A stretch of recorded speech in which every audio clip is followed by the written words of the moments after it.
Hello again. Now, the Finance Minister, Enoch Godongwana, will deliver his first medium-term budget statement on Thursday. This comes as many South Africans are facing financial hardship. The recent fuel price hikes are eating into budgets, and this is expected to lead to increased food costs, among others. Let's find out what we can expect. Well, economist Duma Gqubule will give us some of his insights.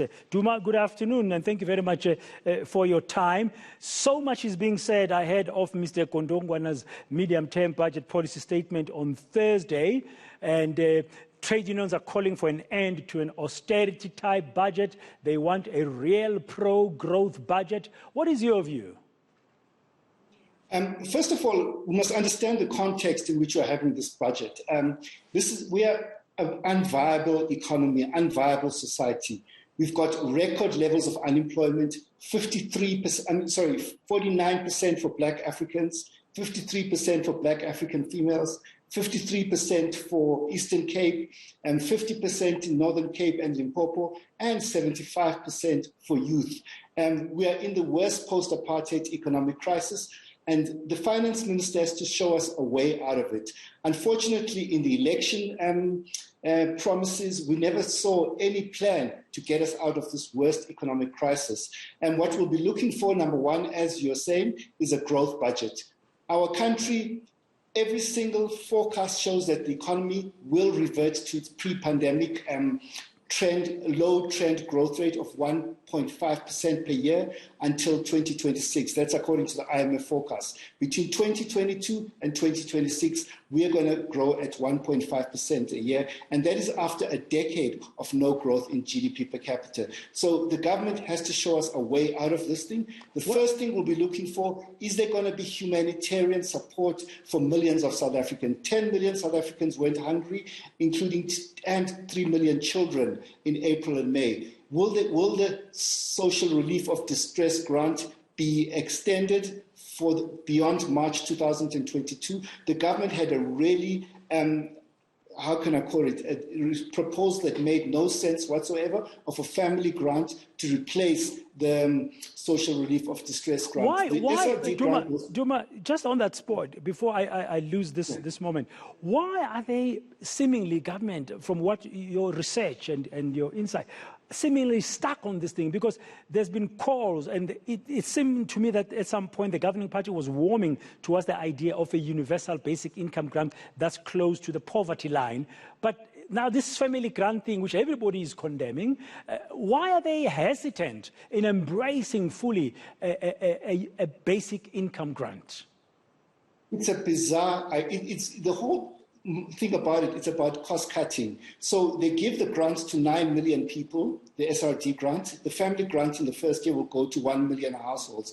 Now it will go to the head of the household. Now we live in a country with unprecedented levels of gender-based violence and femicide, and you're going to introduce a grant into that environment. It makes no sense whatsoever. And I'm one of the people who believe that the time has come for us to have a basic income grant. So we can transition next year towards a basic income grant. That's the first thing. We should provide immediate humanitarian support to millions of people who need it in South Africa. The second thing we need to see is a growth, the creation of jobs. And the government needs to expand the public works program, which currently creates about 500,000 full-time equivalent jobs a year. And the budget is about 3 billion a year. They have to spend more on that program. And thirdly, they have to spend more on infrastructure. The amazing thing, we're not done, is that they launched the infrastructure fund in September 2018. In February 2019, it was supposed to be 400 billion rand. In February 2019, it's suddenly 100 billion rand. Now, 4 years later, the government hasn't allocated any money to its own infrastructure fund. This year, they allocated 4 billion rands to the fund. But at a recent presentation to the NEC, the finance minister said, we have underspent the 4 billion rand, so we're reprioritizing 2.3 billion rands to pay the wage bill, and only 1.7 billion rand they have allocated to their own infrastructure fund. We need to see a big push towards creating infrastructure that can grow the economy. So those are the three things that I would like to see in the budget.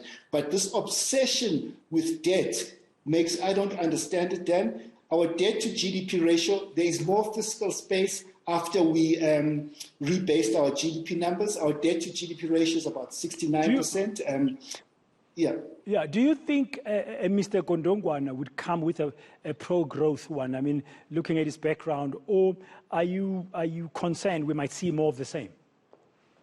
We're going to say, the more things change, the more they stay the same. I think that we're going to see more of the same from Treasury. Treasury is an institution that believes in austerity. And that's what we're going to see in the budget. It's going to disappoint many South Africans who are looking a way out of this crisis with the unprecedented power cuts, which are going to reduce GDP growth in our country further. So I don't know. We should see some kind of financial support for Eskom as well, because Eskom, quite frankly, is now a macroeconomic policy issue. And the government for 4 years has done nothing about sorting the financial, the operational challenges of Eskom. And they've been kicking the can down the line in terms of restructuring Eskom's balance sheet. And on all fronts, Dan, there's just no leadership on economic issues in the government here. Now, that's very concerning, especially when you consider all the stuff that needs to be fixed. Very briefly, what are your views about cuts, expenditure cuts? Some people, trade unions, let me just say, not me say some people, some trade unions are saying the government salary bill is too big, is too fat, especially at the top level. There's too many perks for ministers and the cabinet. That needs to be reduced.